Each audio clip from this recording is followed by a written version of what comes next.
God is awesome and He's really amazing. And what's really amazing about God is His amazing love. Isang napaka-common na tema ang amazing love ng Panginoon, pero dapat nating laging sariwain kung anong kahulugan, nakahanga-hanga, kagilagilalas ang kanyang pag-ibig. Ama sa langit, salamat sapagkat kayo'y nasa amin din puso. Nakasama namin kayo saan man kami pumunta upang kami ingatan ninyo, upang kami gabayan. Patawarin niyo po kami sa aming mga kasalanan, sa mga pagkukulang namin, punan niyo po kami. At papagliwanagin niyo po ang aming isip nang makita namin ang leksyon ninyo para sa amin sa sandaling ito. Mangusap kayo sa simpleng paraan at kami, Panginoon, mapayaman, mabusog ng inyong mga salita. Teach us, enable us, empower us, enlighten us with your words. And we ask you, Father, to be our sole speaker. Speak to your people, use your servant only as your instrument. And may your words be our medicine, our food, our light, our joy. In the name of your Son, Jesus, our Savior, we pray. God's love is amazing because God's love created us. And God's love created us in His own image. Dahil sa kanyang pag-ibig ay nilikha niya ang tao at ang paglikha na ito ay sa kanya pang wangis. Hindi tayo inihalin tulad sa ibang nilikha lang niya, kundi sa kanya mismo. Genesis 1:27, so God created man in His own image. In the image of God, He created him, male and female, He created them. And God created us for companionship. Nilikha tayo ng Panginoon, kawangis niya, para na sa ganon ay tayo'y bagay, magkapares, magkamatch. Because God desires, God so wishes, that there will be companionship between Him and His people. And among the people that He also created. Genesis 2:18, the Lord God said, it is not good for the man to be alone. I will make a helper suitable for him. So alam niya na mas mainam at kinirate niya na ang tao ay mangangailangan ng kapwa at kakailanganin din ng kanyang kapwa. James 2:23, Abraham was called God's friend. And what is friendship for? But for companionship, to enjoy one another and one another's presence. John 15:15, I have called you friends, sabi ng Panginoong Jesus. So galing sa Diyos Ama at sa Diyos Anak, nakikipagkaibigan sa tao. God created man to fellowship with Him and with other human beings. And in fact, God saved and continues to save man so that the fellowshipping could continue. God likes, God wants, and God wills to connect and to fellowship with His people. Yan ang amazing love. Na sa kabila ng ating mga kapintasan, sa kabila ng ating paglayo kuminsan at mga pagkakamali, gustong-gusto pa rin tayo ng Diyos na kasama. Ang kanyang simula sa atin, nilikha tayo para makasama. Kaya nga ang Panginoon noon ay naglalakad sa halamanan ng Eden at nakikisalamuha, nakikipagmabutihan, nakikiisa at nakikisangkot sa buhay ng mga taong kanyang nilikha. At noong ang tao ay nagkasala, ay gumawa pa ang Diyos ng paraan na mapabalik sa kanya ang tao at ang plano niya hanggang kahuli-hulihan, pagsasama pa rin.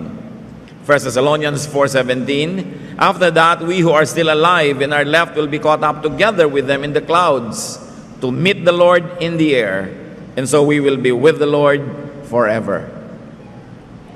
Tinutukoy dito ang mga panahon na ang taong nilikha ng Diyos ay lahat ay uuwi at babalik na sa Kanya at makakasama yung lumikha habang panahon. God's love allows us to live, and not only live, but to live one distinct life. Wala siyang ginawang taong magkamukha kahit pakambal. Ang gusto ng Diyos sa tao, maranasan niya na maging bukod tangi, isa, unique, walang kopya. At nang sa ganon, sa kanya lang mata makikita niya ang daigdig at siya ay kailangan ng kapwa dahil walang pwedeng pumalit sa kanya. That God connected us with Him and to other individuals through design. Ephesians 4:11, it was He who gave some to be apostles, some to be prophets, some to be evangelists, and some to be pastors and teachers. And you can go on and on and on. Ang Panginoon ang naglikha at gumawa sa tao para magkaroon siya ng kakaiba, bukod tangi, at kanya lang na papel sa buhay. So, binigay na example dito, may mga nilikha daw na nakadisenyo para maging apostle niya, maging propeta, maging evangelist, soul winner, maging pastor, maging guro, at lahat pa ng uri ng ministries, vocations, at ng mga gawain sa mundo, ibinagay ng Diyos sa tao. Kaya walang taong walang silbi. Yung iba nagmumukhang walang silbi kasi ayaw magsilbi. O kaya maling lugar ang kinakalagyan, hindi tuloy lumulutang yung kanyang galing. Kasi na-assign siya o ini-assign niya ang kanyang sarili o nabara na siya sa isang lugar na hindi naman siya bagay doon. Bakit ginawa yun ng Diyos? Para walang tao na makakaramdam na siya ay expendable, na siya ay hindi kailangan. Ang lahat ng tao ay kailangan. Yung iba nagmumukha lang hindi kailangan dahil nakasanayan na nating hindi asahan dahil hindi mo naman maasahan talaga. Pero choice. Everyone is needed and everyone needs everyone else. Kailan kaya natin yan lubos na mauunawa na ang nangyayari sa ating kapwa ay nangyayari din sa atin? Kaya maganda nga yung salitang kapwa-tao. Pareho kayo. Siya at ikaw, pareho rin. Pero individually may pagkakaiba para merong karing halaga na ikaw lang ang may dala at may bit-bit nun. Kaya kailangan ka ng iyong kapwa. Psalm 139:14, I praise you because I am fearfully and wonderfully made. Your works are wonderful. I know that full well. Yung namimintas sa sarili at namimintas ng kapwa, ibig sabihin hindi niya dinidibdib ang kahulugan na ang bawat tao ay buong kahiwagaan, kapangyarihan at kaluwalhatiang nilikha. Na ang bawat tao ay wonderful. Bakit? Diyos kasi ang gumawa and the works of God are wonderful. Marahil maaari nating sobrang tinititigan lang yung kakulangan ng kapwa, hindi natin nakikita yung mga bagay na talagang tamang-tama siya. Hinahanap natin sa kanya yung wala sa kanya, pinagagawa natin yung hindi naman siya gifted to do, nagmumukha tuloy siyang walang kwenta. But sabi, I am fearfully and wonderfully made. It means I fit. Swak ako, bagay ako sa lahat ng aking kasama, mga kasambahay, kasama sa trabaho at kapitbahay.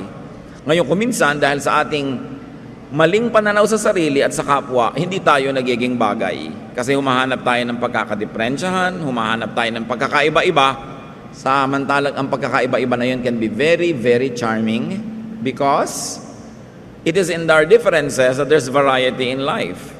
We were designed to need each other. Kaya merong mga binigyan ng talino sa numbers kasi sila ang gagawa ng mga bagay na may kinalaman sa numbers. Merong ginawa ng talino tungkol sa mga sining, meron naman sa mga siyensya, may binigyan ng galing dito at galing doon para lahat ng tao may papel. Ganun ang pag-ibig ng Panginoon. Kung ginawa lang tayong pare-pareho, siguro wala tayong hahanapin sa kapwa dahil pareho natin, pero gusto nyo bang kapareho nyo ang lahat ng tao? Ang dami din namang kulang sa buhay. God's love is so wonderful because God allows us to live not only one distinct life, but also many lives. God is a God of variety, kaya kahit ang isang tao, marami rin pwedeng gawin. Meron siyang number 1 na galing, pero meron ding number 2, may number 3, at ayon sa hinihingi ng pagkakataon, may ilalabas pa siyang ibang galing, kahit hindi naman niyang lagi na gusto niyang palutangin na galing niya. Many talents, many roles, many callings to enable others to fit. So binibigyan din niya tayo ng kakayahang magpasensya, umunawa, magpatawad, umibig para yung mga ibang bahagi ng pagkatao ng kapwa natin ay ating mapagpasensyahan, mapatawad, matanggap. Doon ginagamit yon. At nang sa ganoon, laging merong pagkakaisa. Si Pablo, meron siyang likas na pagkatao at malinaw na identity, pero sabi niya sa 1 Corinthians 9:20-22, to the Jews I became like a Jew. To those under the law, I became like one under the law. To those not having the law, I became like one not having the law. To the weak, I became weak. I have become all things to all men. At ang goal daw niya, to win people for Christ. Hindi ba kaya din natin gawin yun? Kung yung kasama mo conservative, pwede ka rin naman mag-adjust na medyo conservative ka para mag-fit kayong dalawa.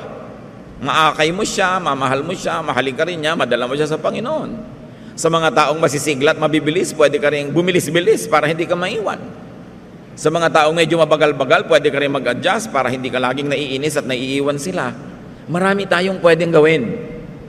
Kuminsan, hindi lang tayo nagkakasundo-sundo, hindi tayo nagkakasama-sama, hindi tayo nagkakaisa-isa, kasi binubuo natin sa loob na hindi makipagkasundo, hindi makipag-isa at maging iba. Kasi pwede tayo mag-adjust. We are fearfully and wonderfully made.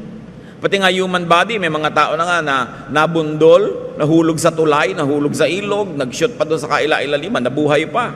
Kasi ang katawan ng tao, ang dami din niyang kakayahan para mabuhay. Kung minsan, sabi nga isang bulate talaga hindi pumipirma, pero buhay ka pa rin dahil talagang ayaw pumirma ng isang bulate. So buhay ka pa. Ang haba-haba ng extension ng buhay, ang daming pwedeng gawin, ang daming pwedeng magawa, matanggap. Kung hindi nyo matanggap-tanggap ang kaisa-isa nyo halimbawang biyanan, hindi nyo lang ginagamit yung kakayahan nyo na tumanggap, magmahal at mag-accommodate. Choice nyo lang yon. Nagmamatigas din kayo ng ulo. Diba? Kung gusto ba naman gumigising ng biyanan nyo ng 3 a.m., kayang-kaya nyo sabayan. Diba? Matulog na lang uli kayo kung gusto nyo. Pero kung talagang ayaw ninyo, kahit na 8 a.m. siya gigising, gusto nyo pa rin 10 o'clock kayo, hindi pa rin kayo magkakasabay. Every willing heart will find a reason to do the good thing. Every unwilling heart will find an excuse not to do it. So it's only a choice. Meron kayong kapatid, kumisan dalawa lang kayong magkapatid, hindi pa kayo magkasundo. Kasi nagpapasya kayong hindi magkasundo. Kahit anong ugali niya, kung magpapasya kayong tatanggapin nyo yon, pakikibagayan ninyo, pagpapasensyahan nyo, patatawarin kung kailangan, tiyak na magkakasundo kayo. Basta merong dalawang hindi nagkakasundo, pareho kayong may mali. Siguro mas malaki lang yung mali nung isa o siya lang yung nagsimula, pero ikaw naman yung pinakahuling gumawa ng mali din.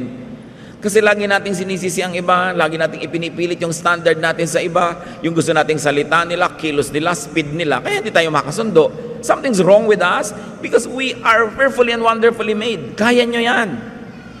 Pag may sinasabi ko, kaya mong makisama dito sa manugang mong tamad, kaya mo yan kung gugustuhin mo talaga. Pag ginusto, pwede. Walang hindi nakakaya ang tao pag ginusto at sa tulong ng Diyos. So pag may mga awayan kayo dyan, ng mga hidwaan to mga tagal, kayo rin na may kasalanan yan. Because sabi ni Paul nga, to the Jew, he could be a Jew. To the Gentile, he could be a Gentile. Alam niyo ba ibig sabihin ng isang Hudyo na nag-a-adjust sa Gentile? Malaking adjustment yon. Tapos ang lakas ng karakter niya, pero sa niya, to the weak, I'm weak. Yung ayaw kumain ng balot, kahit gusto-gusto ko, hindi nila ko kumakain. Pagkakasabay siya, kasi nahihilo siya pag nakikita niya kinakain ko yung ulo ng bibe. Diba? Pwede naman ako mag-adjust. Pwede ko namang i-adjust yung volume ng tugtog Hindi naman pwede namang hindi ko wasakin yung tenga ng kapitbahay ko. Pero nag-aaway kami kasi pinipilitin ko lakasan. Ipinipilit kasi natin yung sarili natin. Gamitin natin yung lakas at kapangyarihang ibinigay ng Diyos sa tao to accommodate, to fit in, and to let others fit in. Kumisan, grupo kayo, para kayong mafia. Merong bago sa opisina, hindi na makasali-sali kasi ayaw niyong pasalihin. Pinupuweran niyo talaga, choice niyo yun. But you can choose to be nice. And what's important about God's love, pinag-uusapan natin ito para yung love natin sa kapwa, maging tulad ng God's love. God's love accepted the fallen us. The fallen Adam and Eve, the fallen Cain, were still loved. In fact, we're loved all the more by God. Yun ang amazing. God is so gracious. Sabi ng God, the moment that you eat this forbidden fruit, you will die. Kinain. Pagkatapos, nagtakip sila ng mga damo-damo sa katawan nila dahil sabi ng Panginoon, bakit kayo ganyan namang itsura nyo, nagtatago kayo at may mga suot-suot kayong miserabling dahon-dahon? Kasi po na-realize naming hubad kami. Alam niyo yung ginawa ng Panginoon? Hindi naman niya pinatay yung dalawa Genesis 3:21, the Lord God made garments of skin for Adam and his wife and clothed them. Di ba amazing love? Kung tayo sinabi natin, pag hindi mo ginawa yan, ayoko na sa'yo, tao lang kasi tayo at pinipilit natin maging tao lang imbes maging katulad ng Diyos, pag na-disappoint tayo, papangatawanan natin, sige, ayoko na sa'yo, nagkakahiwalay tuloy. Pero nung yung tao bumagsak, nagkamali, anong ginawa ng Panginoon? Iginawa pa ng damit. Hubad pala kayo, nalaman nyo ng hubad kayo, halik kayo, igagawa ko kayo ng designer leather clothes to cover their nakedness. That's amazing love. Si Cain, first murder in the Bible. Pinatay ang kapatid. You'd think God would destroy him and pulverize him. Genesis 4:15. Then the Lord put a mark on Cain so that no one who found him would kill him. Tinatakan pa ng Panginoon si Cain sa kanyang noo para kung makita ng mga taong nais ipaghiganti yung kamatayan ng kapatid, igalang, huwag galawin. Amazing love. Hindi lang basta love. Protection, not condemnation. Parang yung sinasabi sa batas ng Israel, ang babaeng nangangalo niya, batuhin hanggang mamatay. Nung iniharap kay Jesus, sabi ni Lord, kung sino yung walang kasalanan, mauna na, ipinrotect din. That's amazing. And if you don't agree with that, bring your case to God. God talaga yung gumawa ng damit. God talaga yung nagpatawad. God yung naglagay ng mark. If you're uncomfortable with that, then have a talk with God about it. But me, I'm amazed with God's love. And I thank Him for His love kasi it could be me. Gusto niyo siguro, patayin si Adan at si Eva, patayin si Cain. Kung kayo yung si Adan at si Eva, gusto niyo patayin kayo?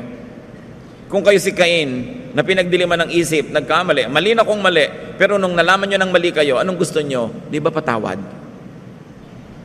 Pagtanggap na walang patakaran. Alam niyo, kumisan tayo, tao, relihiyon, lipunan, mas mahigpit pa sa Diyos. Kaya hindi magkasundo-sundo. Ang buong sangkatauhan, sobra ng pagsuway sa Diyos, dapat nang lipulin ng mundo. Anong ginawa ng Diyos? Romans 5:8. But God demonstrates His own love for us in this. While we were yet sinners, Christ died for us. Siguro pwede kang mamatay para sa isang mabuting tao, pero pwede ka bang mamatay bilang sakripisyo para sa isang makasalan at masamang tao? Yun ang ginawa ni Jesus. Yun ang ipinagawa ng Diyos Ama sa Kanya. Amazing love. Hindi basta love the way we know it. Na I love you if you love me. I love you if you give me your money. I love you if you give me your time. I love you if you are faithful. I love you if you are kind and good and nice and thoughtful. Yung love na may kondisyon. Yun ang love ng fallen man. But the love of God is unconditional. God loves people even in their fallen state. Kaya amazing. It's unconditional. It's a love in spite of, not because of. Don't let religious propaganda and blackmail deceive you into mistaking God as unkind and unloving. Siyempre, gustong-gusto naman ng maraming relihiyon, takutin ng tao na galit ang Diyos sa'yo. Galit na galit ang Diyos sa'yo, kaya mag-donate ka na mag-donate para mawala ang galit niya. Mga pang-blackmail. Ang Diyos ay napakabuti. Napakabait. God made man in His own image. But often, fallen man makes God in His image. Totoo, we were made by God in His image. Pero maraming tao, they make God in their fallen image. So kung magagalitin sila, pinapresent nila ang magagalitin ng Diyos. Kung gusto nilang maghiganti, hahanap sila ng justification from God. Kung gusto nilang manikis, kung gusto nilang maging masungit, hahanap sila ng excuse na mukhang sa Diyos nang gagaling yun. Kasi ang tao, gumagawa din siya ng imahe ng Diyos ayon sa imahe ng tao. Kaya makikita nyo ang mga iba't ibang lipunan, iba't ibang kabihasnan, yung mga Diyos nila na sinasamba, actually is a reflection of their own values, reflection of their own warlike character, kung warlike sila. Kaya kung yung mga lipunan ay mapagtanim, ang mga Diyos nila, mga Diyos na mga fertility, kung sila yung mga mahilig sa dagat, mga mangingisda o mga marino, ang mga Diyos nila, yung mga Diyos ng tubig, kasi gumagawa sila ng imahe ng Diyos sa sang-ayon sa kanila mismong sariling imahen. Baligtad. We should make our image in the image of God, not God in our image. Because sometimes we project our own beliefs, we project our own moods and our own sentiments on God and make God say what we like to say so that we could be justified. Baligtad yun. Dapat yung tunay na image ng Diyos ang lumulutang. God loves and saves us from ourselves through laws and limitations and consequences. Ang pinakamalaking panganib sa ating kaluluwa ay hindi nagmumula kay Satanas. Hindi nagmumula sa iba, nagmumula sa ating sarili, sa ating kalooban.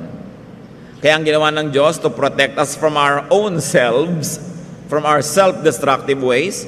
Nagbigay siya ng mga batas, mga hangganan, mga takda, at mga bunga ng mga paglapastangan at paglabag dito. Naglalagay ang Panginoon ng proteksyon. Halimbawa, si Paul, ang galing-galing, edukado, magandang lahi ang pinanggalingan, maraming alam, very successful sa ministry, very financially independent from many people. Pwede na siyang maging mayabang dahil ang dami-dami niyang katangian. Pero ang sabi niya sa 2 Corinthians 12:7, to keep me from becoming conceited because of the surpassingly great revelations, there was given to me a thorn in my flesh to torment me.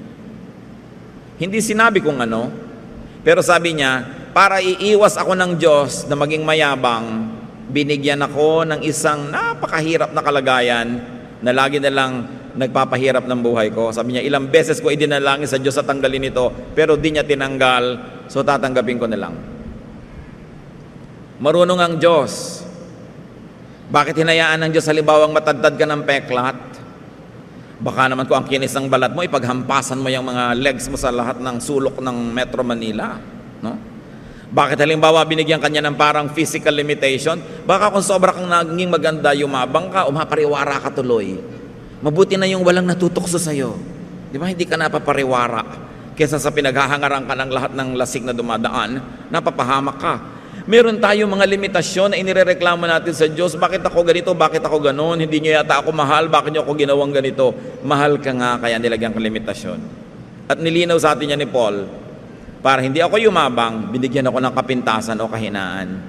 Inililigtas ang ating espiritu sa mas delikadong mga panganib pa. People with great gifts and talents and powers had built-in fuses, weaknesses, and it becomes their protection. Di ba ang bahay kaya may fuse? Di ba ang bahay kaya may circuit breaker?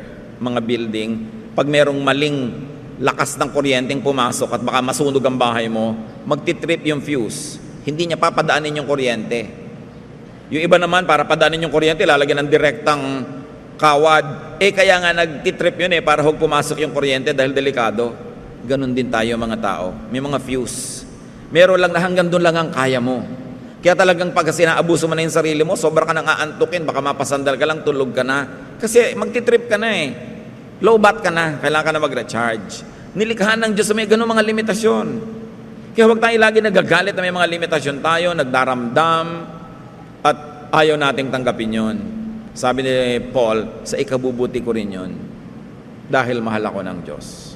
May limitasyon. Kaya pag sabing, bawal dito, huwag kang pumunta dito. No parking here. Park at your own risk. May mga nalalaglag na mga bato, magpa-park ka doon, risky, kaya may bawal. Huwag kang mag-park doon, para sa kabutihan mo. Dapat ang tao masunurin sa ganyang mga limitasyon kasi mapapahamak siya o ang kanyang kapwa pag hindi niya yung ginalang. God's love accompanies us everywhere, all the time. Proverbs 15:3, the eyes of the Lord are everywhere, keeping watch on the wicked and the good.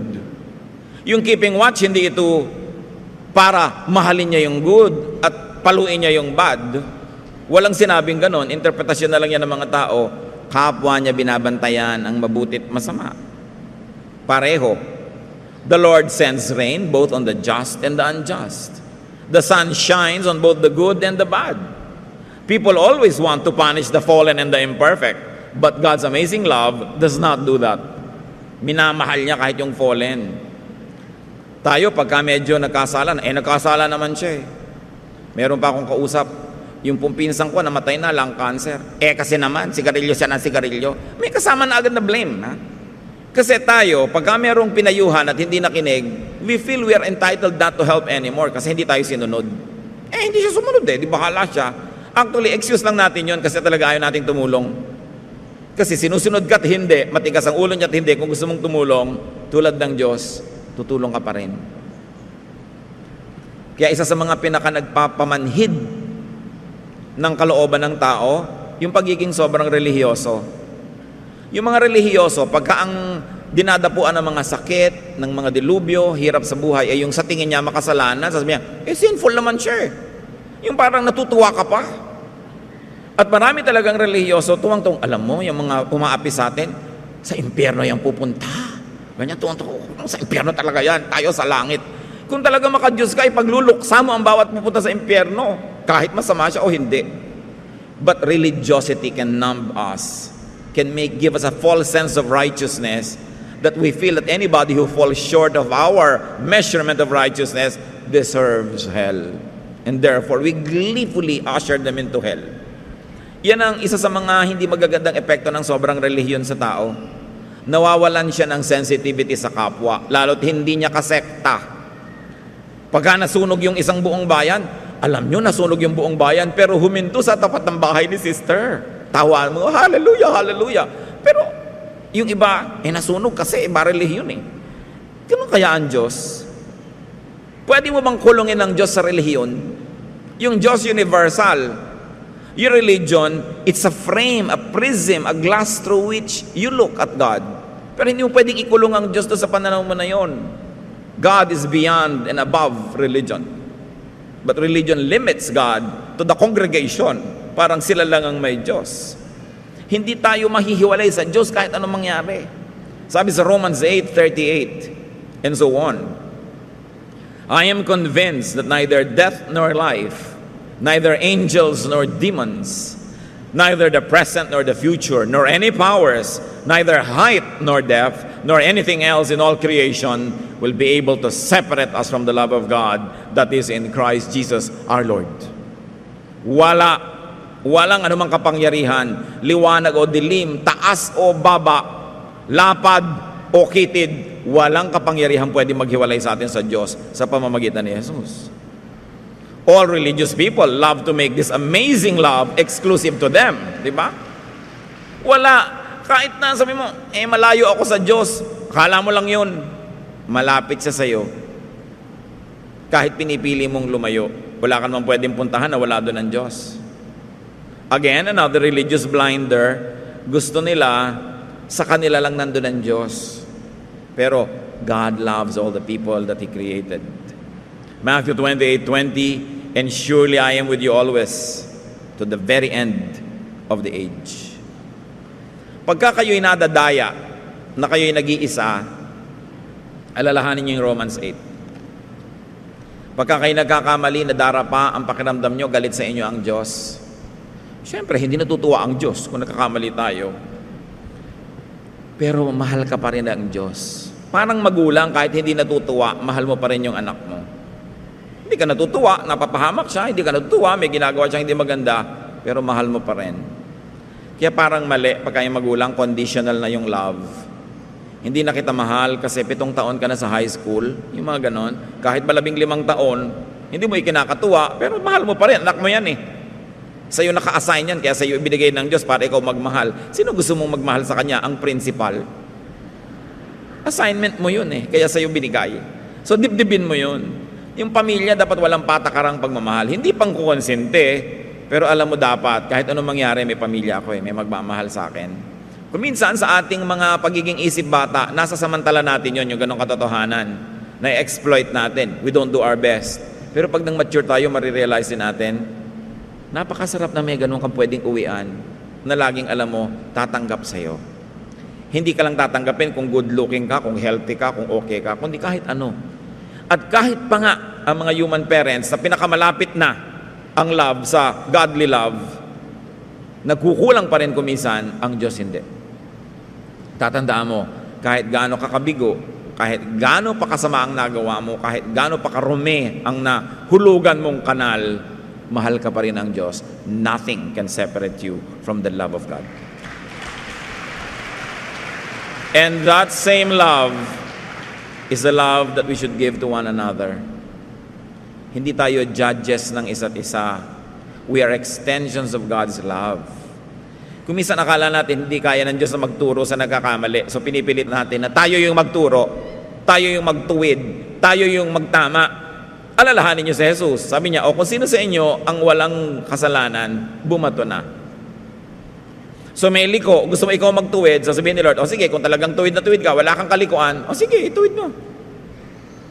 Disiplinado ka, perfect ka, sige, mang-disiplina ka.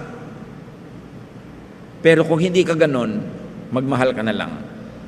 Patuloy ka rin siyempre magturo, umakay, mag-inspire, but don't judge.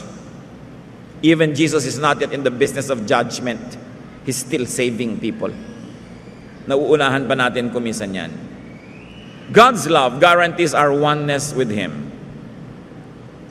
Ano ang ating patunay, katiyakan na tayo'y hindi mawawalay sa Kanya? He gave us His Spirit. Kung minsan, may boyfriend ka, bibigyan ka ng singsing, patunay na ikaw lang, yung pala sa loob ng singsing, yung pangalan, to whom it may concern. Ang dami nyo palang nabigyan nun. Pero kung minsan may tumutupad, pero madalas hindi rin naman natutupad. Singsing lang ang binigay sa iyo Kayong dalawa, pipirma ng kontrata, marriage contract. Madalas hindi rin natutupad yung mga stipulations dyan, yung mga detalye. Ang Diyos, ano ang binigay sa bawat tao? Hindi sa isang church, ha? Sa bawat tao. Anong ibinigay niya? Ang Espiritu niya. Paano babawiin ng Diyos yung Espiritu niya? Nakalahok kaisa ng Espiritu ng tao. 1 John 4:13, we know that we live in Him and He in us because He has given us His Spirit. Ano pa ang patunay ang kailangan natin para malaman natin, grabe ang pag-ibig ito. Ibig sabihin, kahit anong gawin ko, hindi ako mahihiwalay sa Kanya. Tatakpan niya ng pag-ibig, huhugasan niya ng dugo ni Jesus, mamahalin niya ako dahil ang Espiritu namin hindi pwedeng paghiwalayin. Walang bawian. Sa simula pa lang sa creation, ibinigay na niya yung Espiritu niya sa tao. Pagkatapos, nung ang tao ay nagkamali, ibinigay niya ang kanyang anak. He gave us His Son. Parang renewal ng relationship, renewal ng wedding vow. Na parang sinasabing, nagkamali ka man, nalayo ka man, heto, gumagawa ako muli ng paraan na sa pamamagitan ng anak ng Diyos, ang sangkatauhan ay makakabalik sa Diyos. Romans 5:10, for if when we were God's enemies, we were reconciled to Him through the death of His Son, etc., etc., I'm interested only in the first part of the sentence. Sabi, kung nung araw na tayo malayo sa Diyos, noon namatay si Jesus para sa atin. Ngayon pa ba, na lumapit na tayo sa pamamagitan ng Kanyang anak, ngayon pa ba malayo ang Diyos? Kung nung araw na hindi mo pa tinatanggap si Jesus, noon naman siya namatay para sa iyo Ngayon pa bang tinanggap mo na? Ngayon pa mapalayo sa iyo ang Diyos Ama? Lalong hindi. Ano pa man ang mangyari, kasapitan mo sa buhay. God's love reunites us with Him forever.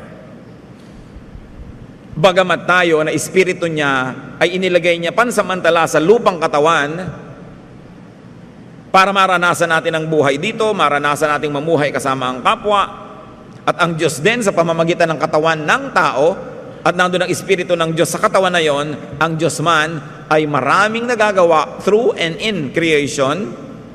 Sa oras ng kamatayan ng ating katawan, bumabalik ang Espiritu sa Diyos. Ecclesiastes 12:7, and the dust returns to the ground it came from, and the Spirit returns to God who gave it.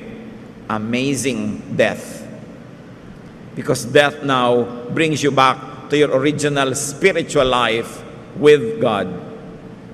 Romans 8:11, He who raised Christ from the dead will also give life to your mortal bodies through His Spirit who lives in you. Bakit si Jesus namatay at matapos mamatay ng 3 araw ay nabuhay na muli?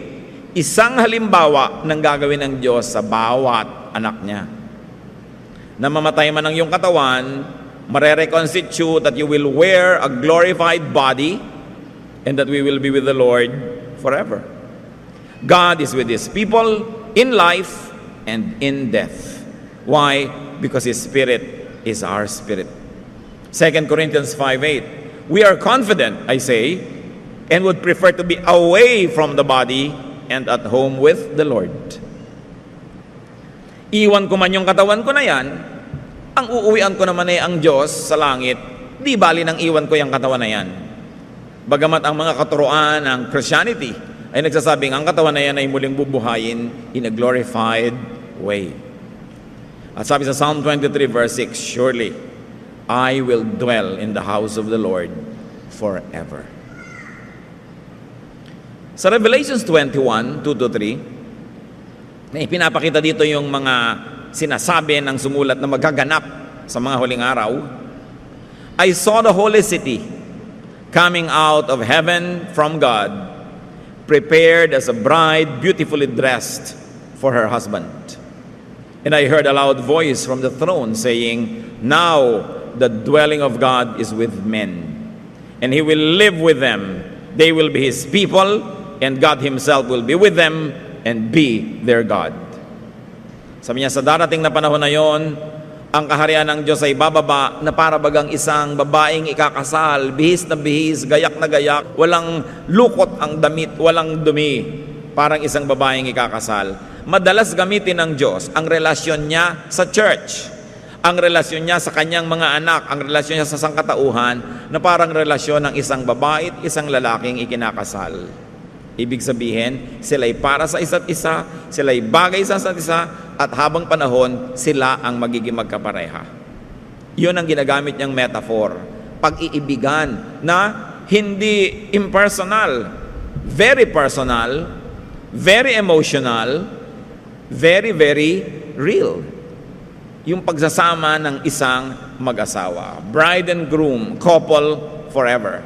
Siyempre, metaphor lang naman yun, isang talinghaga na ang kinakahulugan lamang at gustong ipaliwanag yung pagiging isang-isa. The idea of aloneness is a big burden. It's a big lie. It's a big illusion. You are never alone. Nadadaya tayo ng ating sarili, nadadaya tayo ng ating emosyon, nadadaya tayo ng kapaligiran.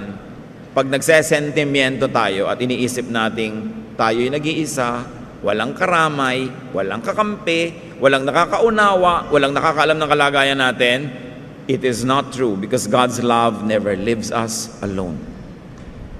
Hebrews 13:5, never will I leave you, never will I forsake you. Parang Pinoy ang pag-ibig ng Diyos, ayaw kang iwan. Bata pa lang binabantayan ka na, laging may nakabantay. At kung kaya, lalo kung kaya economically, pagkapapasok, ihahatid ang bata, susunduin. Pag medyo lumaki-laki na, may chaperone, laging tinatanong, chinecheck, sinasamahan. At hanggang may asawa na, ayaw pang humiwalay nung nanay doon sa anak niya. Nandun pa, magkakasama pa sila. Hanggang mamatay ka na, hindi iniiwan yung patay, hanggang mailibing. Talagang laging may nakabantay. Akala mo may mga agaw. Talagang binabantayan ka. At hindi natin iniiwan yung inililibing hanggang hindi talagang sementado na yung nicho. Walang tumatalikod. We don't want to leave people from cradle to the grave. But infinitely more than that, ganun ang Diyos. Ayaw niya mang-iwan. Gusto niya tayong kasama. Hindi pa ba napakalinaw na gusto tayo ng Diyos kasama? Tinirhan na nga yung katawan natin. Nandun na siya, kasama na nung espiritu natin doon. At pinlano niya yung forever and ever magkasama. Nang kung tayo nagtataksil, nagkakamali, anong kanyang reseta? Patawad. Para tuloy uli ang samahan. Yun namang mga nagkakamali, nag-aaway, hindi lang nagkakabalikan kasi hindi nagpapatawaran Pero oras sa willing ka magpatawad, nagkakabalikan. At yun ang modelong binibigay sa atin ng Diyos. Walang hanggan, walang patakarang pagpapatawad. Therefore, tuloy ang fellowship. Pag umiral yung yabang, umiral yung pride, umiral yung tinatawag ko minsan kung ano-ano mga prinsipyo, hindi nagkakapatawaran. But all people were reconciled to God through the work of Jesus. Ayaw mo man o gusto na reconcile ka sa Diyos dahil sa ginawa ng Panginoong Hesus. Dahil siya namatay para sa lahat. For God so loved the world that He gave His only begotten Son, that whoever believes in Him will not perish, but will have eternal life. Hindi lang namatay si Jesus para sa ating kongregasyon. Hindi lang siya namatay para sa ating relihiyon. Namatay ang Panginoong Hesus para sa lahat ng taong nilikha ng Diyos. At dapat ang lahat ng tao mag-respond sa katotohanan na yon at makipagmabutihan sa Diyos. 2 Corinthians 5:19, God was reconciling the world to Himself in Christ, not counting men's sins against them. And He has committed to us the message of reconciliation. Yun ang mensahe ng Diyos sa atin, reconciliation. Kung may mensahe tayo sa ating kapwa, dapat din reconciliation. Sasabihin ni Bay, ang layo ko sa Diyos. Akala mo lang yun, nakipag-reconcile na sa iyo ang Diyos. Kaya dapat lang malaman mo yun, na nakipag-reconcile na. Pero alam mo mat hindi, nakipag-reconcile sa iyo. Laan, ipinatawad na ang dapat ipatawad at laang tanggapin kang muli. Dapat lang ikaw ay sumagot na, oo, gusto ko rin makipagbalikan sa Diyos. Because God was reconciling not only a portion of the world, but the world to Himself. 1 Peter 3:18, for Christ died for sins once for all. Hindi yan for a chosen few, ha? Christ died once for all. The righteous for the unrighteous, to bring you to God. So dapat wala kang self-righteous feeling. Ako lang, para sa akin lang namatay ang Diyos. Para sa lahat namatay si Jesus. It is all, it's inclusive. It's not exclusive. Ephesians 2:13, but now in Christ Jesus, you who once were far away have been brought near through the blood of Christ. Kakaibang pag-ibig ito. Laging gumagawa ng paraan para makipagbalikan. Hindi yung naines nilayasan, sinusuyo na ayaw pa. In other words, gumagawa ka ng paraan para huwag magkabalikan. Pero ang Panginoon laging nakikipagbalikan. Kaya mabilis bumalik. Alam nyo, pagka yung lalo na yung nagawa ng kasalanan, yung aggrieved party, willing magpatawad, di reconciliation na agad. Dahil siya naman yung dapat magpatawad, willing siya. Kaya nagkakabalikan uli. God's love loves at all times. What are the great and powerful meanings of these truths? Kayo mga kapatid, anong kahulugan nito sa inyo? Na ganun umibig ang Diyos. Walang patakaran, walang hangganan, laging nagpapatawad, laging tumatanggap. Sasabihin niyo, baka umabuso naman yung iba. Tayo na nga yung mga abuso dun eh.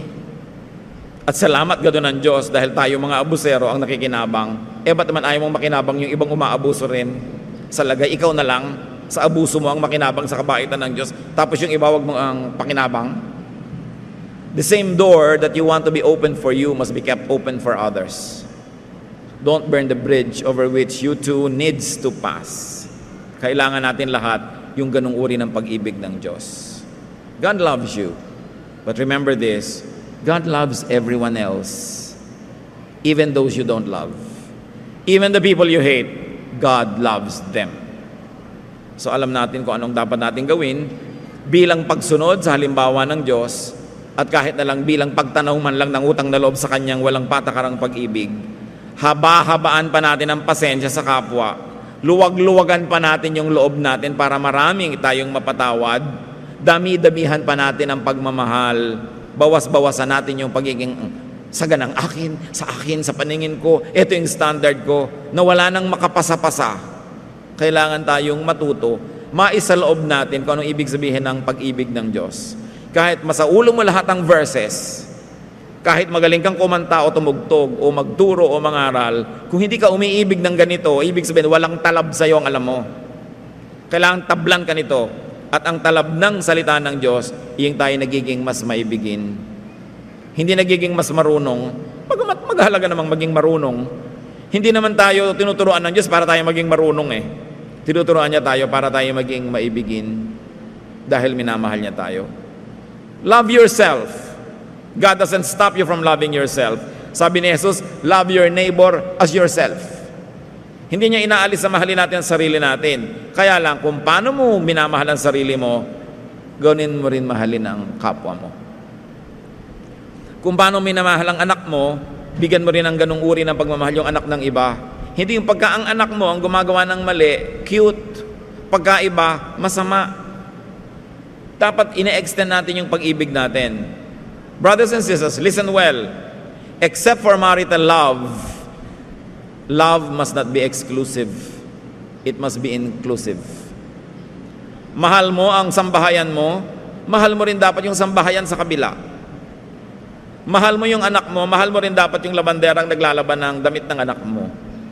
Mahal mo yung mga pamilya mo, mahal mo rin dapat yung mga taong kasama nyo sa bahay, kamag-anak nyo at hindi sa dugo, pero kasama nyo doon. Hindi yung namimili sobra ang pag-ibig mo. Anak ko lang ang dapat kumain ng masarap. Pag pinapakain nyo ng masarap ang anak nyo, may empleyado kayo, gumawa kayo ng paraan na kahit man lang din paminsan-minsan, kung hindi nyo makayang madalas, makakain din ng masarap yung anak nila. Kasi mga likha din yun ng Diyos. Hindi lang kayo ang nakakaranas ng bakasyon, kung kayo ang may-ari ng kumpanya, binibigyan nyo rin ng bakasyon yung mga taong nagtatrabaho sa inyo. Kahit legally, required sila magtrabaho ng ganito, pero kaya nyo naman bigyan ng mga bakasyon. Yung mga empleyado ninyo, halimbawa na may mga pamilya, hanggat pwede nyo pinapauwi para makauwi, kasi mamahalin nyo rin yung pamilya nila.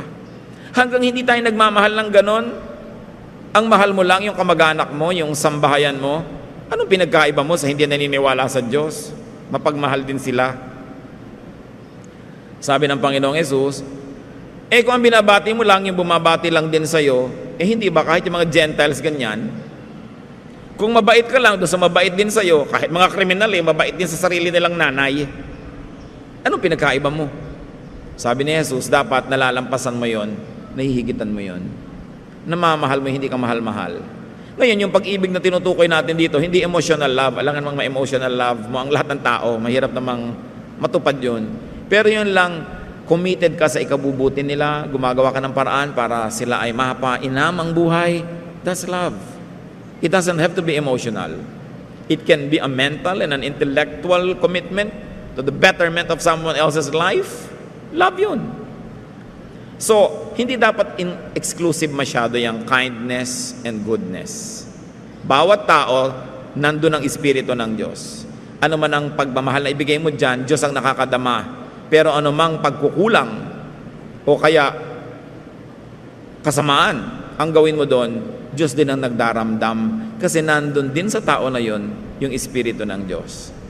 At nais kong ulitin, hindi mo man siya mahal, mahal siya ng Diyos. Kung ikaw ay naging magulang na, alam mo yon, ang pinakamadaling paraan para kabigyan ng kasiyahan yung mahalin ng iba yung anak mo.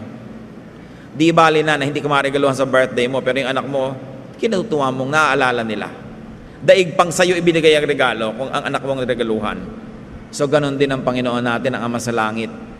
Pag binibigyan natin ang ating kapwa, daig pa na sa Kanya tayo nagbibigay. Pero pag pinagkakaitan natin ang ating kapwa, ang Diyos din na magulang din niya na nasa langit, ang nagdaramdam.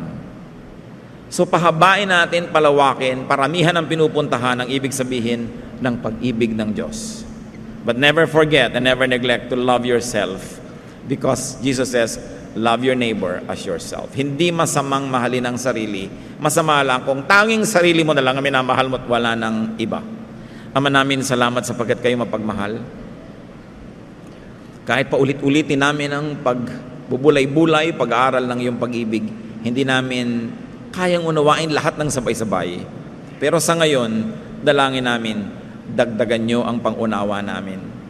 Pangunawa sa inyong pag-ibig na lalo, Panginoon, maglalapit ng aming loob sa inyo, lalong makakapagsabi sa aming napakabuti nyo talaga, at higit dyan, lalong magbibigay sa amin ng inspirasyon, kakayahan na maging mapagmahal din sa aming kapwa. Huwag lang kami maging tagatanggap ng iyong kabutihan, maging daan din kami nito patungo sa iba. Pagbulay-bulayan natin, mga kapatid, ang ibig sabihin ng